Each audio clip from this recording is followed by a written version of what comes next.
We gotta spread this stuff around. Let's put it on the internet. You're listening to Binnall of America Audio. Great heavens! What kind of radio show is this? One part of the Enigma files was the Phobos story, and I'll tell the Phobos story so you won't have to do all the work here. The Phobos was a Russian probe that was sent to Mars, and it got disabled.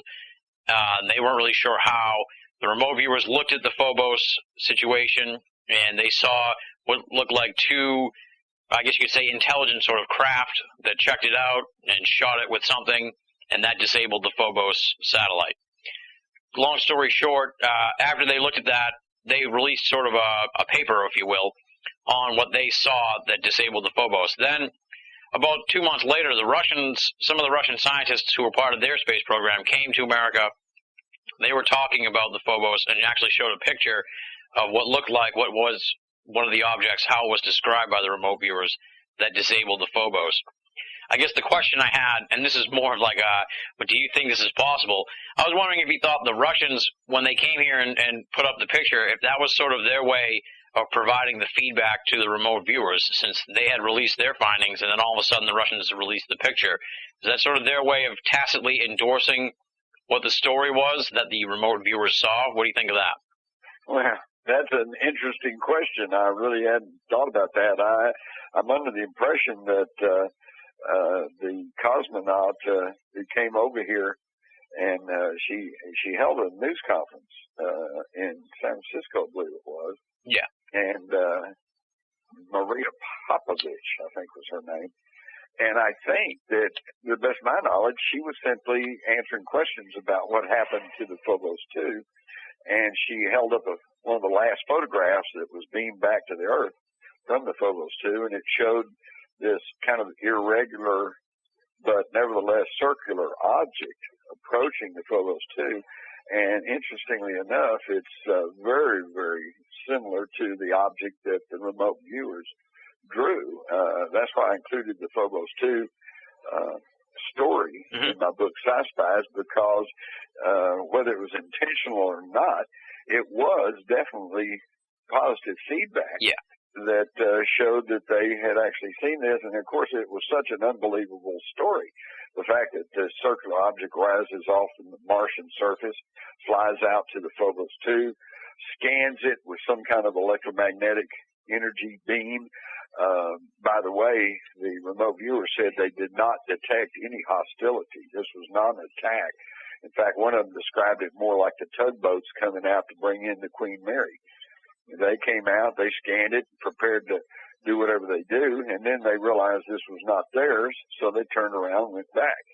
But when they scanned the Phobos 2 with this electromagnetic beam, it fritzed the onboard computer, and they lost control of it, and it ended up tumbling into the Martian atmosphere and disintegrating, I guess. Now, the reason I got onto this story was that in the summer of 1995, we sent our own Mars probe, the Mars Observer, to Mars, and just as it was going into orbit around Mars, just like the Phobos 2, we lost it. And I remember distinctly, I was quickly on the telephone to some of these remote viewers that I'd been dealing with, and I said, do y'all have any idea what happened to the Mars Observer? And they all said, yeah, same thing that happened to the Phobos 2.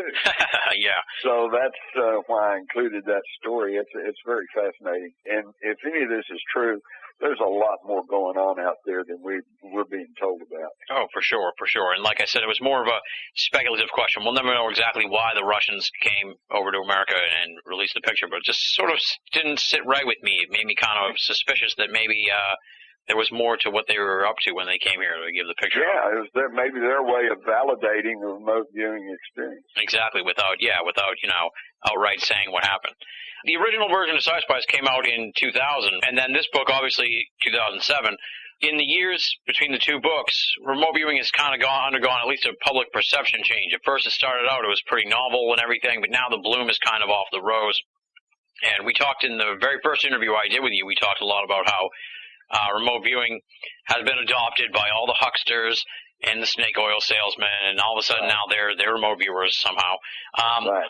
But aside from that unfortunate turn of events, which was easily predictable if you know anything about the paranormal field. Yeah, I told those guys back when it was still a classified program, and when I was talking with some of the sci-spies that were still operating in the unit of the Army, I said, well, I can perfectly well see what's going to happen. I said, today you have Madam Hand, astrologer, and I said, as soon as this story breaks, you're going to have Madam Hand, remote viewer. Exactly. Aside from that turn of events, what have you seen as far as the development of remote viewing on a more serious level since the original book came out? Obviously, you've had a much longer period of time here to talk to the guys who were part of the original Sci-Spies, and they're doing their own work and stuff, and new generation of remote viewers are coming along. What's the advancement of remote viewing in the last 7 years since the book came out? Well, basically what we see is that it's making inroads into the civilian sectors.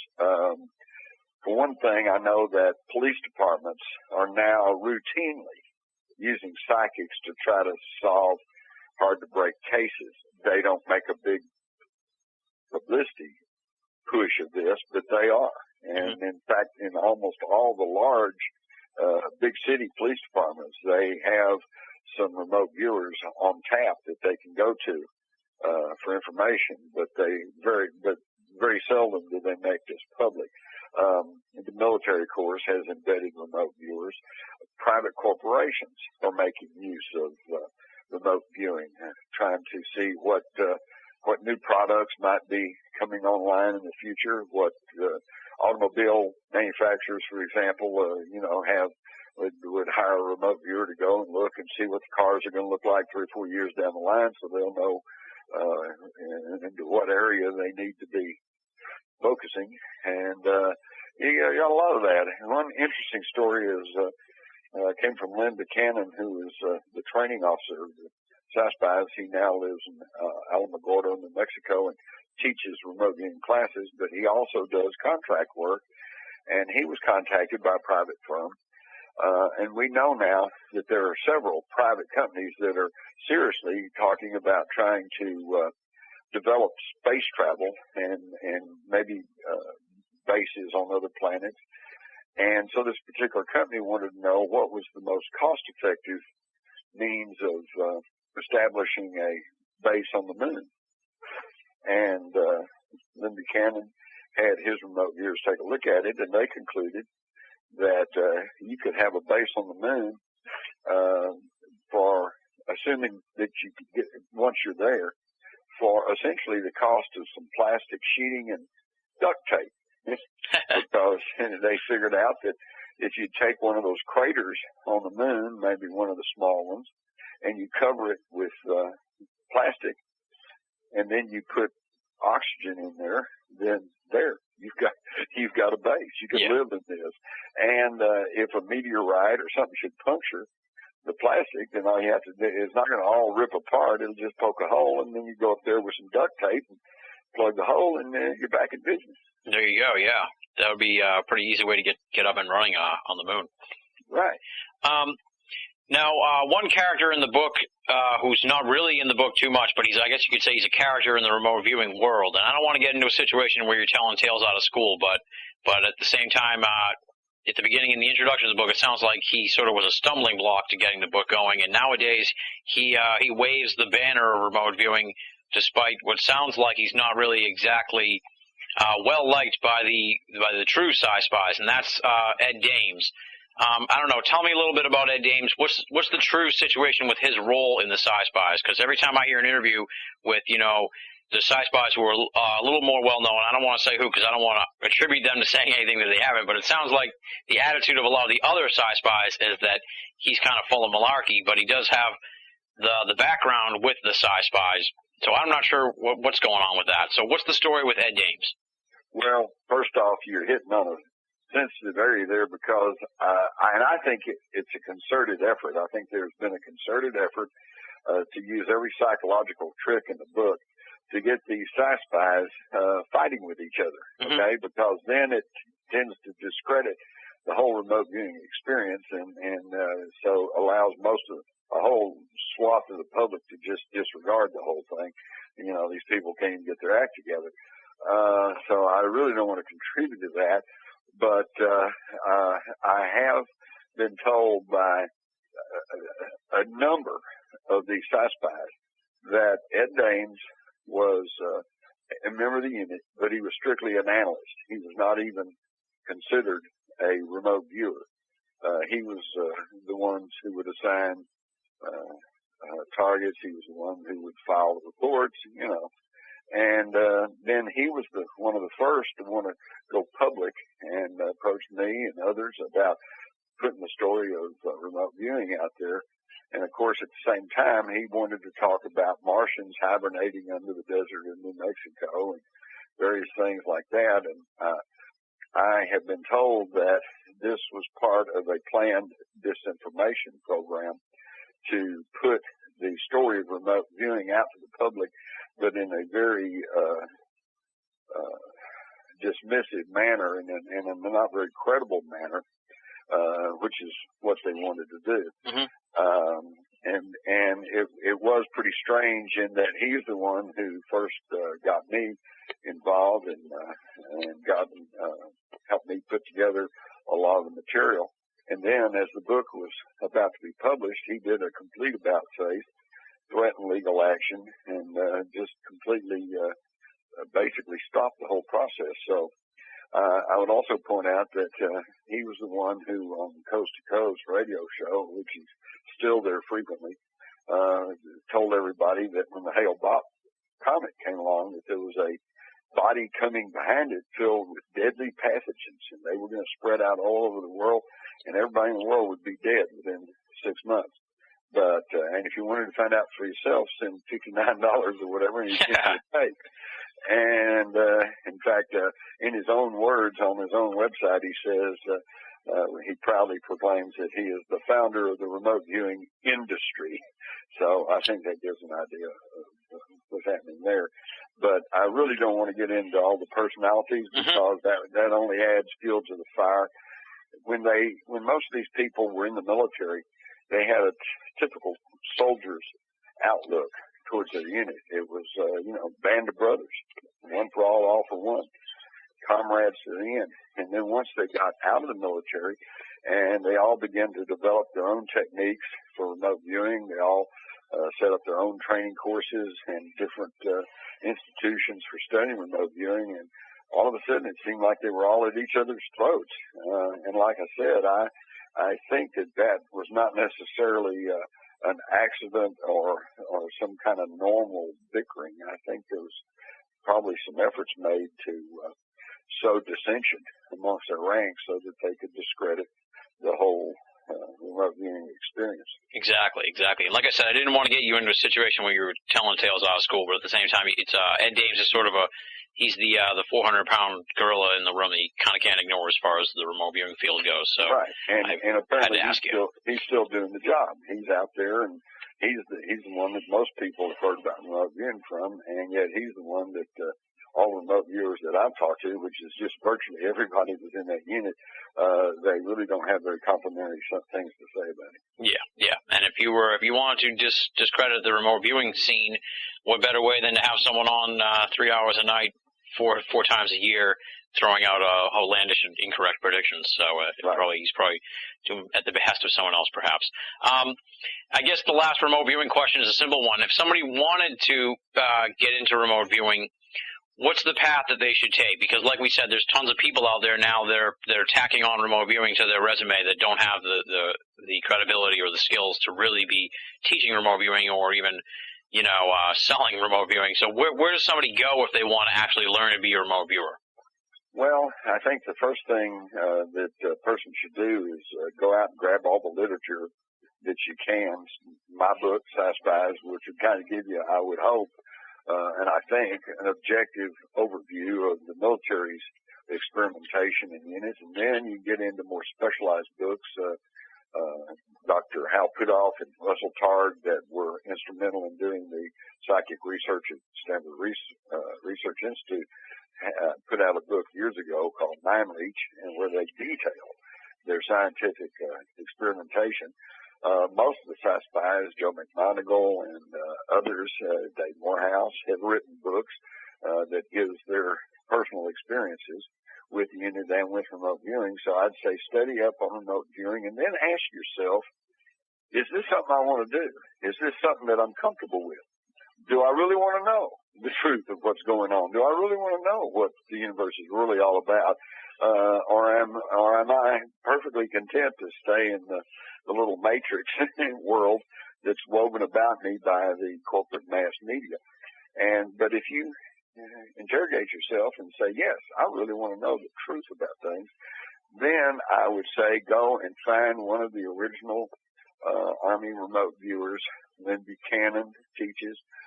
Paul Smith teaches. I believe Joe McMoneagle teaches.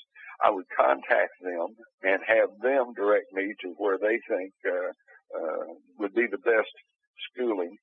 I would not necessarily just jump on the internet and go for the first website that says learn remote viewing here. Yeah. I think I would contact some of the more prominent remote viewers, like I said, Lynn Buchanan, Paul Smith, Joe McMoneagle, and have them guide you to a proper schooling in remote viewing. But understand that if you do this, this is not something that you get a book or send off for a DVD or maybe spend a few days with an instructor and then you just, it'll just happen. Remote viewing requires hard work, and a lot of patience and a lot of repetition, a lot of practice. Tim, it'd be like you and I could say that you and I both have the ability to play Chopin on the piano, which is true in a way in that both you and I'm sure if we practice long enough and hard enough, took piano lessons, that ultimately we could play Chopin on the piano. But I don't know about right now. I don't know if you play the piano. But right now you probably could do it a lot better than I could. So that was one of the things they found in the experimentation was they never found one person who could not do this. We all have this ability. But again, that's like saying we all have the ability to play a concert piece on the piano. Yeah. Yeah, if we work at it hard enough, we can, but most of us don't want to work that hard and don't even want to put out the effort, so we don't. Yeah, that's the bulk of the remote viewing questions. That's all of them. So let's just plug the book here before I dive into a couple of little minor points. Sci-Spies, The True Story of America's Psychic Warfare Program. Check it out. It's at Barnes & Noble. It's at Borders. It's at all the big bookstores, and you can find it online. It had really prominent placement in the Barnes & Noble I went to when I got it. And it's a fascinating book, and I highly recommend it. So definitely check out Sci-Spies. Thanks, Tim. And let me mention my website, jimmars.com, JIMMARRS.com. There you go. Now, just to touch on a couple of little things. We talked about almost a year ago to the day, practically, and I just wanted to ask you, in the last year, has anything as far as the UFO field piqued your interest? There's been a lot of big stories in the last year. The Symington story, the various anniversaries of, Phoenix Lights, Roswell, Shag Harbor, all those anniversaries, and of course the release of the French documents. So there's been a few, and the O'Hare story. There's been a lot of big stories in the ufology world. Has anything really piqued your interest, particularly like the most? Has anything been the one that you think is the one to keep an eye on? It's just more of the same. If you're paying attention and if you follow these stories, there seems to me to be an increase in these sightings and in the information that's coming out. It's almost as if the embargo on UFO information is beginning to crack. I think the O'Hare incident where this circular object was hanging over Gate 17, that was a pretty big story because that, whatever that was, okay? Mm-hmm. If it's hovering over a major airport, that obviously could create a hazard, a safety hazard. And the fact that everybody just dismissed it as weather phenomena and tried to act like nothing had happened, is just incredible and shows me the level of control that someone has over our media. But the control cracked a little bit, and as you mentioned, Fife Symington, the governor of Arizona back in 1997 when the something flew over Phoenix. And he's the one that held the news conference and had an aide come out dressed in a green alien outfit, and everybody laughed, and everybody laughed the whole thing off. Now he goes on CNN and tells us he actually saw the thing himself, and it was huge, and it was unearthly, and it was a ship from another planet. It was not anything here. This is pretty incredible because again, it shows us that the embargo on truthful UFO information is kind of coming apart. And I think as the years roll on, we're going to see more and more. Actually, today, I don't understand how any thinking person who will take the time and trouble to actually look back over all of the reports, scientific studies, data, witnesses, recordings, films, photographs, everything that's come out over the last 50 years, I don't understand how they can possibly still deny that there's not something unearthly going on. And then the other big field that you're a big part of also is the 9/11 movement. Obviously, lots been going on in the 9/11 movement in the last year. Where do you see things going? What's piqued your interest in the last year as far as 9/11 goes? Well, what I see going is not very hopeful in that I feel like Leo DeRocher said it's deja vu all over again. It's like going through the years following the Kennedy assassination. There was never any true cover-up in the idea that there was no information. The cover-up was obfuscation. So much theory, so many theories, so much information, so much conflicting data that the average person just says, "Oh, I don't want to hear that anymore," and just kind of lost interest in it. Of course, slowly over 43 years. We've all come to understand that Kennedy was not killed by a lone nut assassin, that there was a conspiracy involved, and the true parameters of that conspiracy have not yet been made public.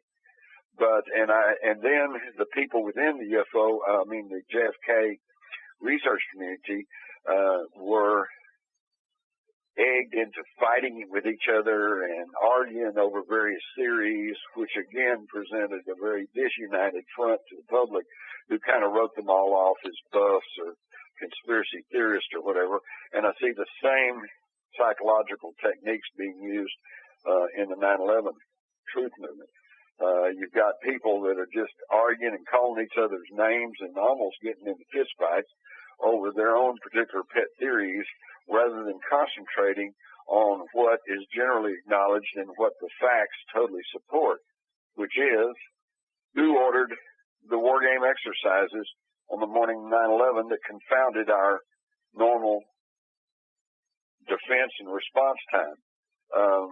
Back in '99, when the golfer Payne Stewart's plane suffered an oxygen malfunction, well, of course, it was like 12 minutes they had fighter interceptors all around that plane, and they trailed it until it ran out of gas and crashed in an unpopulated area. On 9/11, an hour and a half went by without any interceptors in the air. How could this happen? How could the transponders on those 4 aircraft hijacked be turned off at the same time? How is that possible? The planes that flew into the World Trade Center were flying at excess faster than their design speed limit. How is that possible? Why at the Pentagon? Why was there only a hole about 15 to 20 feet wide and about 10 foot high in the wall of the Pentagon before the wall collapsed? That supposedly is where a 757 that has a wingspan of about 125 feet and a tail height of 44 feet, which is 4 stories, and yet there was intact windows, still glass in the windows above the hole. How does that work? And where are the pieces of that aircraft? Where are those giant multi-ton jet engines? Where are those landing gears? Where are those indestructible pieces of that plane? We don't see it. We see a few scraps that they could be carried by hand. And we still don't know what's going on. Why did, the day after Pearl Harbor, Congress convened an investigation to find out what had happened. Less than a week after the Kennedy assassination, Johnson named his Warren Commission, which, although it was a whitewash, at least they put it into operation pretty quick. And it was almost 2 years after 9/11, before families of the 9/11 victims finally pressed George Bush into appointing a committee to look into it. And who was his first choice to head it? Henry Kissinger, the guy that's been responsible for our foreign policy for about 30 years, and who is up to his neck in all kinds of allegations and problems. And then he finally got Lee Hamilton and Kern in there, and they did probably one of the worst investigating jobs possible. For example, another key question is what brought down Building 7, the Solomon Brothers building, and that collapsed, totally collapsed, a 47-story steel and glass modern office building, totally collapsed into its own footprint at free fall speed on the afternoon of 9/11, about 5:20 p.m. And it was not hit by airplanes, and it did not have devastating fires in it. Besides that, there's never been a building that's collapsed due to fire. Yeah. In early 2005, the Windsor Hotel in Spain, Madrid, caught fire, burned out of control for 2 days, totally gutted the building, but it never fell down. Mm-hmm. Okay? So there is so much that we still need to know about 9/11. And why is it important? Because 9/11 is the sine qua non of everything that's happened since. Homeland Security, the Patriot Act, the Military Commissions Act, stripping us of our constitutional rights, invading Afghanistan, invading Iraq. All of this is based on 9/11. Exactly. 9/11 was a fraud, and the evidence suggests it was, that it was an inside job, a false flag operation. If that's the case, then everything that's past that event is also a fraud. Exactly. And, of course, the book that you wrote on 9/11, The Terror Conspiracy, is still available, and that just covers a ton of information that you just touched on just now. You'll get a ton of stuff in that book. More. And we're finding out, more things all along. And what I'm impressed with, Tim, is that now it's no longer, I was one of the original members of the Scholars for 9/11 Truth because I did teach at the university. But now there are websites like Pilots for 9/11 Truth, Architects and Engineers for 9/11 Truth. There's now a growing number of people who are very, very expert in building, in structures and in building and in architecture design and in flight training, flight capabilities, aircraft, who are now beginning to take a second look, and they realize that the official conspiracy theory of 9/11, namely that these 19 Muslim hijackers armed with little box cutter knives could take over 4 jetliners, fly them unerringly into these buildings, and all the while under the control of a Muslim cleric using a computer in a cave in Afghanistan, just won't hold up to scrutiny. And now, when we wrapped up the interview last year, you said you were at work on a new book. You were sort of teasing it a little bit. I just wanted to know if there's anything else you can tell us in the last year on what's going on with the new book, when we can expect to see it, and any information, anything you can tell us about the new book. I'm a super fan here, Jim. I need to know. Well, yes, I have a new book in HarperCollins right now. I won't tell you what it's about, but my title is The Rise of the Fourth Reich. Nice. That'll give you some hint. And by the way, John Dean of Watergate fame has just come out with a new book and pointing out all of the dirty deeds, corruption, and criminality that's taken place within the Republican Party. And when you read my book, you'll find out who's behind that and how they did it. Awesome. And when do you expect The Rise of the Fourth Reich to be out and available? I'm told it should be out late spring next year. Awesome. Perfect. Maybe June. Awesome. Almost in time for the beginning of season 4, I think. Great. And just to sort of wrap it up, what's next for you? What do you have coming up on the horizon? November, December, or in 2008? Any big conferences you want to plug or anything like that? No, not really. I usually try to stay clear during the holidays because they get all jammed up. So just keep an eye on jimmars.com to find out any upcoming speaking engagements. There you go. Yes, that's right. All right. Well, Jim, thank you so much for coming back on the show, for helping me kick off season 3.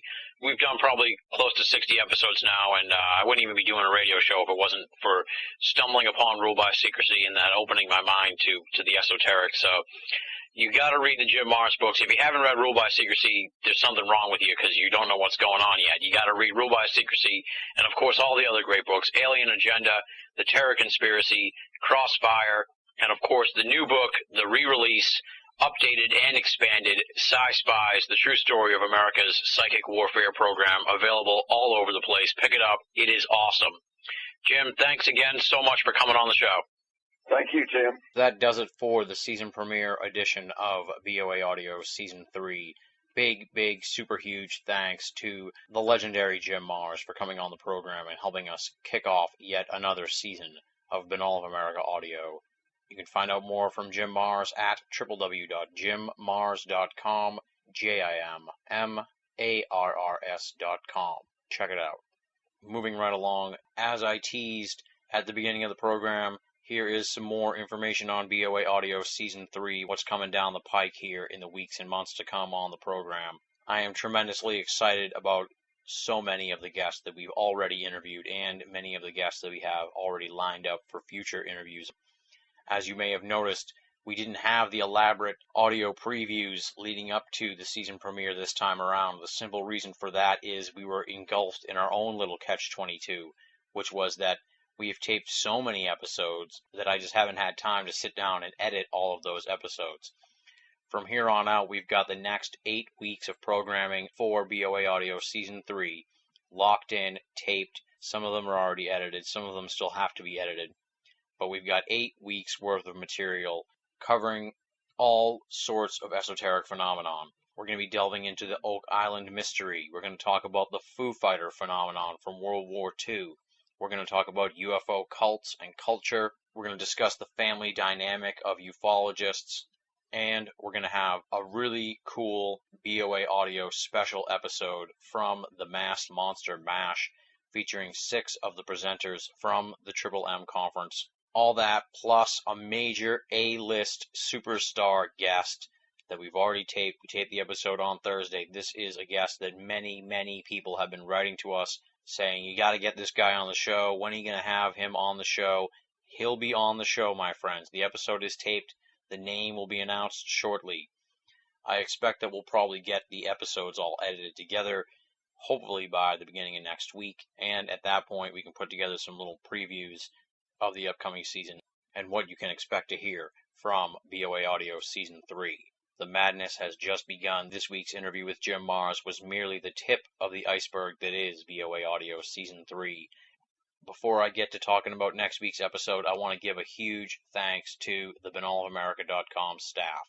Leslie, Chiron, R. Lee, Joe V., and Tina Senna.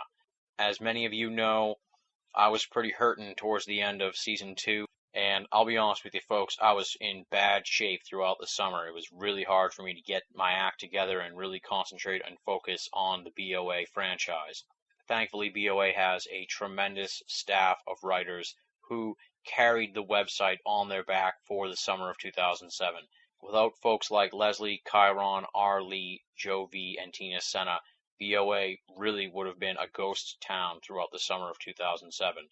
I owe them a huge thanks, and I cannot praise them enough for their work ethic, their loyalty, and their consistency. So, huge thanks to the BinnallofAmerica.com staff. Next, we have to take care of a little bit of business here, folks. At the end of last season, I teased that we may be taking the MP3s off the website. They may no longer be free. I'm happy to say that will not be the case. For the foreseeable future, the vast BOA audio archive of MP3s and streaming audio will remain free. There's not going to be any charge for that. You can download them as much as you want, grab the episodes, put them on your iPod, whatever, but you're not going to have to pay for a single minute of Binnall of America audio. But it comes with a caveat. A program like this costs a lot of money. This is a financial burden that is certainly weighing on the BOA franchise. There's a way you can help us out. You go to BinnallofAmerica.com or the BOA Audio Archive page and simply click the PayPal button to make a donation to Binnall of America. All donations go towards paying for the website, the hosting, the phone calls, and all other extemporaneous expenses that seem to accumulate around a series like this. There's no commercials on Binnall of America Audio. There's no time limit. There's no restrictions. And that is made possible by people like you who make donations to help us keep the whole operation up and running. So, please, go to binnallofamerica.com, click the PayPal button, and make a donation. Next week on the program, we're going to be talking about the UFO world with Karen Dolan, one of 2007's breakout stars in the field of ufology. Karen Dolan, as many people know, is the wife of acclaimed UFO researcher Richard Dolan. At some point in the last year, she decided she was going to enter the UFO field, created her own podcast series, and has been generating critical acclaim throughout the online esoteric world. We're going to be talking to Karen Dolan about a whole host of topics. We're going to find out what made her decide to enter the UFO field, the dynamics of being the spouse of a UFO researcher, women in ufology, the pros and cons of UFO conferences, the fragmentation of UFO studies, the potential desensitization of children to the UFO phenomenon, and tons more. It's a very enlightening and unique episode of Binnall of America Audio. You're not going to get this kind of perspective from too many guests, but you're going to get it from Karen Dolan, and you're going to get it next week on Binnall of America Audio Season 3. So tune in for that. We're going to have a preview up at BOA sometime next week, most likely Thursday or Friday, so stop on by binnallofamerica.com for that. On that note, there's not much more to say, my friends. I'm tremendously excited about being back. I am just thrilled about the way Season 3 is shaping up. I want to thank all the great people who have stuck with Binnall of America and BOA Audio for so long. Thank you so much for listening and for your continued support of BOA. Until you hear from me next week, this is Tim Binnall, thanking you for listening and signing off.